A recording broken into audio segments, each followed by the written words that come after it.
What if the FIA isn't worried about Red Bull breaking the rules, but about what happens if they don't stop what's coming next? Behind closed doors, newly revealed data from Red Bull's Ford power unit has triggered tension at a level rarely seen this early in a regulation cycle. Not panic. Something worse. Concern that the rules may already be producing an outcome no one can easily reverse. Several insiders suggest the numbers are impressive enough to force uncomfortable conversations inside the FIA. Not about punishment. About precedent. About whether allowing this interpretation now quietly decides the balance of power for years. And here's the part that changes everything. The most serious consequence of this data isn't what it shows today, it's what it could make inevitable tomorrow. Once you understand that, you realize this story isn't finished, it's only just beginning. Once the data began circulating internally, the tone inside the FIA shifted almost immediately. This wasn't a routine technical briefing or an early season curiosity. It was the kind of information that forces regulators to stop thinking about individual components and start thinking about systems. Because what Red Bull and Ford appear to have uncovered isn't a single performance spike. It's a pattern.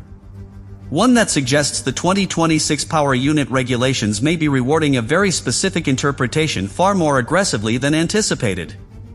And patterns are harder to explain away than anomalies. What makes this situation so sensitive is that the data itself isn't controversial.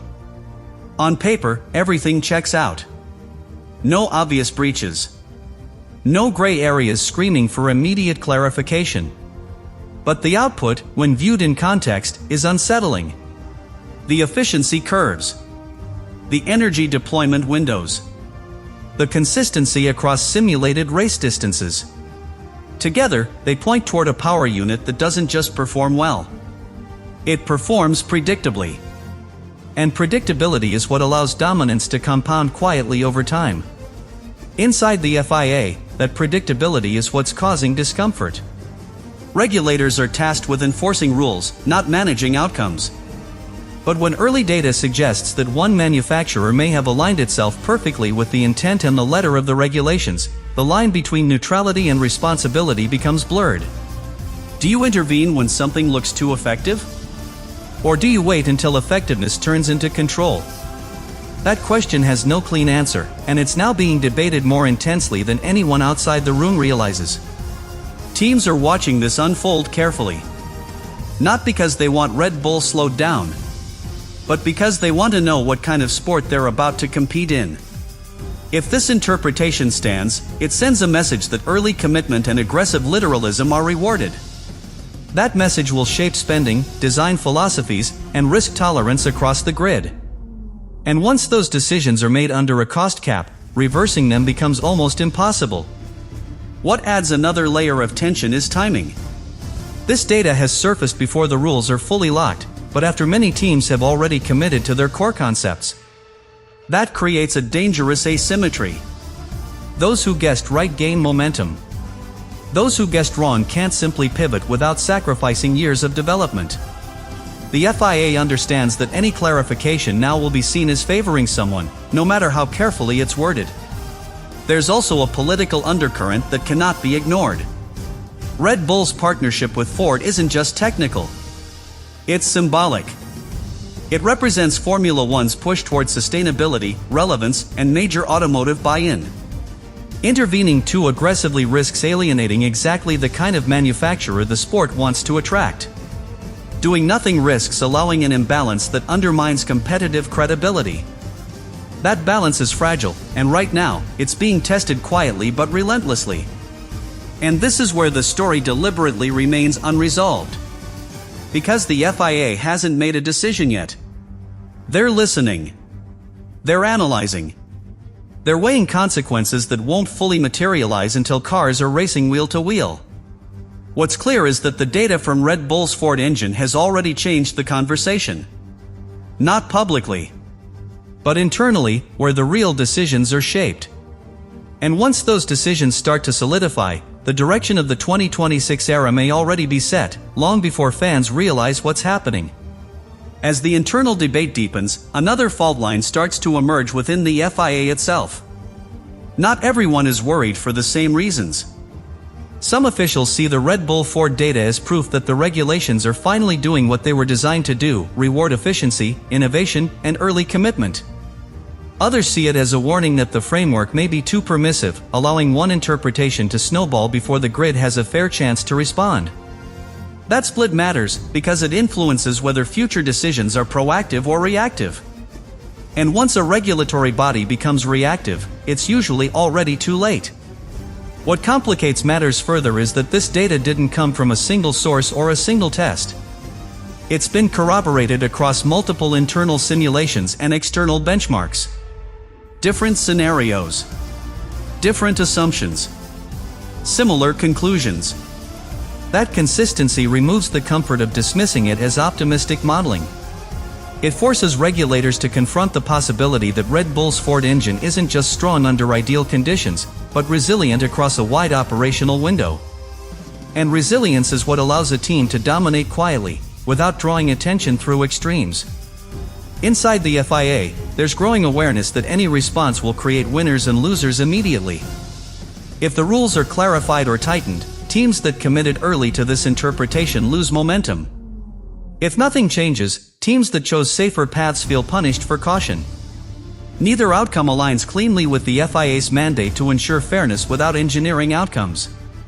That tension has led to unusually careful language in recent technical communications. Every word is weighed. Every omission noticed. Because in this environment, silence can be as powerful as intervention. Teams, meanwhile, are adjusting behavior without waiting for guidance. Some have accelerated internal reviews, searching for ways to adapt their own power unit concepts without violating cost cap constraints. Others are quietly accepting that they may already be behind on a fundamental level. That acceptance is dangerous, because it shapes how aggressively teams fight politically. The more convinced they are that an advantage is real and durable, the more pressure they apply to the FIA to act. And that pressure is now building, even if it hasn't surfaced publicly yet. The Red Bull-Ford partnership adds another layer of sensitivity because it represents a new model the sport wants to succeed. A modern engine supplier. A strong sustainability narrative. A long-term commitment beyond a single regulation cycle. If that model appears to gain an outsized advantage early, it raises uncomfortable questions about whether future manufacturers will feel pressured to pursue similarly aggressive interpretations, potentially escalating costs and complexity. The FIA has to consider not just this cycle, but the signal it sends to the next one. What's especially difficult is that there is no obvious fix available. The regulations are detailed. The measurement processes are defined. Changing them midstream risks legal challenge and political fallout. Leaving them untouched risks an imbalance that hardens over time. This is the kind of problem that regulatory bodies fear most, one where every available option carries long-term consequences. That's why discussions around this data have remained tightly controlled. The fewer voices involved, the easier it is to delay a definitive stance. And this is where the tension truly peaks. Because the FIA doesn't need to make a decision today for the consequences to begin unfolding. Teams are already acting on their assumptions. Design paths are being reinforced or abandoned. Budgets are being allocated based on what people believe the FIA will tolerate. In that sense, the Red Bull Ford data has already done its damage, or its work, depending on perspective. The only question left is whether the FIA chooses to shape what comes next. Or whether it allows the 2026 era to be defined by a decision it never formally made. As this tension continues to build, the atmosphere around the FIA becomes increasingly fragile. What makes the Red Bull Ford data so destabilizing isn't just its strength, but how early it arrived. Regulation cycles are supposed to unfold gradually. Advantages emerge, responses follow, balance shifts. This time, the signal appeared before the sport was psychologically ready for it. That forces regulators to confront an uncomfortable possibility. That the 2026 era may already have a gravitational center forming, long before competitive checks and balances normally activate. Within FIA technical circles, there is now a growing fear of inertia. Not in the power unit. In the system. Because once teams lock concepts under the cost cap, momentum becomes almost impossible to stop without dramatic intervention. If Red Bull's interpretation proves correct and scalable, the advantage doesn't need to grow. It only needs to persist. Persistence under stable regulations is how eras are built, and everyone inside the FIA knows how difficult those eras are to unwind once they begin. What heightens the pressure further is that this situation touches on credibility. The FIA spent years designing the 2026 rules to avoid a repeat of previous domination cycles. Greater electrification, cost caps, tighter definitions. Yet the Red Bull Ford data suggests that even within that framework, alignment between philosophy, timing, and execution can still create separation. If that perception hardens, questions won't be limited to one engine. They'll extend to whether regulation itself can ever truly equalize a sport built on interpretation. Teams are acutely aware of this credibility gap, which is why their reactions are becoming more strategic than emotional. No one wants to be seen as complaining too early.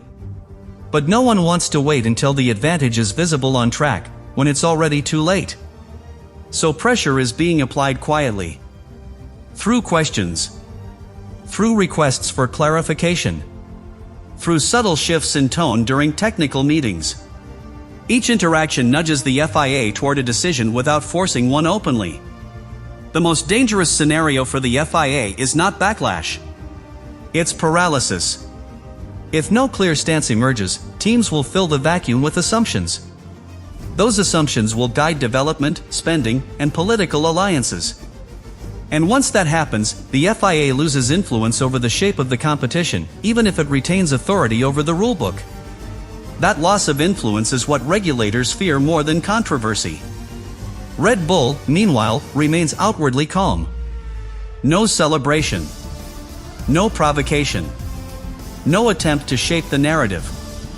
That silence is being interpreted in different ways across the paddock. Some see confidence. Others see caution. But everyone agrees on one thing. Red Bull is behaving like a team that believes its position is defensible, not just fast. And that belief alone adds another layer of pressure on the FIA to tread carefully. Which brings the story to its most delicate point yet. The FIA is now operating in a narrowing corridor, where every delay increases the impact of any future decision. The impressive Red Bull Ford data hasn't forced action yet. But it has changed expectations. And in Formula One, expectations have a way of becoming reality long before the checkered flag ever falls. Whether the FIA steps in, clarifies, or holds its ground, the consequences of this moment will echo deep into the 2026 era. And by the time the outcome is obvious to everyone else, the most important choices may already be behind closed doors. As this situation stretches on, the pressure inside the FIA starts to shift from technical anxiety to institutional strain. Because this is no longer just about one engine program looking strong. It's about whether the FIA can maintain authority in a landscape where outcomes seem to be forming faster than regulation can react. When performance signals arrive this early, they test not only the rules, but the regulator's confidence in its own framework. And confidence, once shaken, is very difficult to restore without decisive action. What worries senior figures most is not the present data, but the trajectory it implies. If Red Bull's Ford power unit is already this efficient in controlled simulations, then the natural next step is optimization, not reinvention. That's where advantages become cheaper to maintain than to challenge. Under a cost cap, that dynamic is lethal. It allows one team to refine while others gamble. And historically, that's how competitive gaps stop being races and start becoming structures. Inside the FIA, there's now an unspoken fear of repeating history under a different name. The rules were written to prevent domination without obvious wrongdoing. Yet here they are, staring at a scenario where everything is technically correct, and still potentially unbalanced. That forces an uncomfortable reckoning. Is fairness defined by legality alone? Or by the competitive reality those laws create?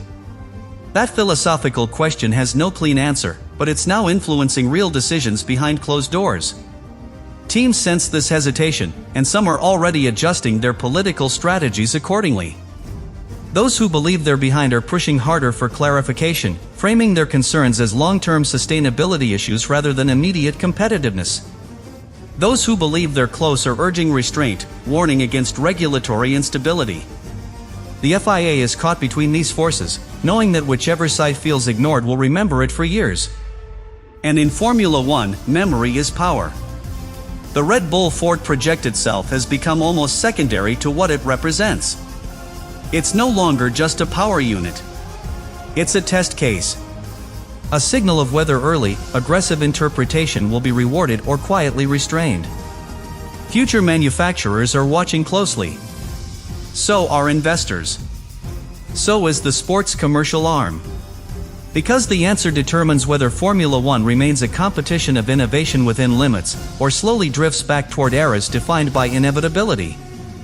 What makes this moment especially volatile is that no visible mistake has been made. There's no scandal to resolve. No breach to penalize. Just a set of numbers that refuse to be ignored. That kind of problem doesn't explode. It erodes. It creates doubt, pressure, and second-guessing until something eventually gives. And by the time that happens, the original moment that triggered it is long past. And this is why the tension remains unresolved. Because the FIA knows that doing nothing is also a decision. Every week without clarity reinforces the paths teams are already taking. Every internal compromise hardens into expectation. The impressive Red Bull Ford data hasn't forced a public reaction yet. But it has quietly reshaped the battlefield on which 2026 will be fought. And when the consequences finally surface in plain sight, they won't feel sudden at all. They'll feel inevitable.